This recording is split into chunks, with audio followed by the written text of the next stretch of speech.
It's a beautiful, sunny morning, not a cloud in the sky. A perfect day to fly a C-17. But then, something goes terribly wrong.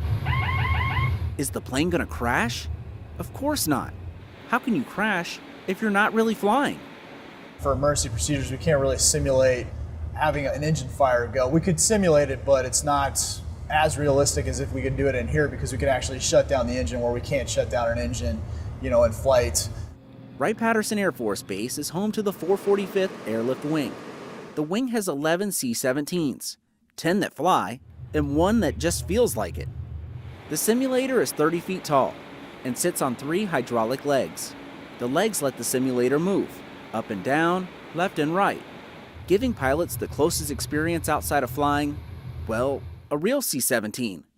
So you don't have to wait around for a local, a couple hours beforehand, go fly for 4 hours. You can just come over here, jump in the simulator, and get currency done within about 10 or 15 minutes.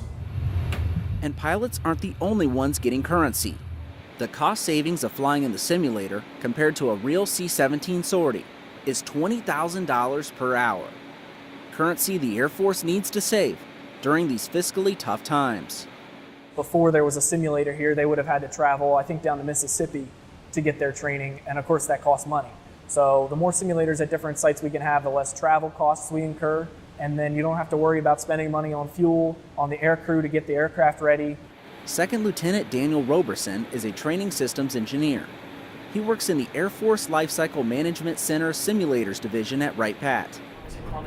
They're responsible for every simulator in the Air Force, from the day it's purchased to the day it's delivered. They give airmen real-world training in a virtual world.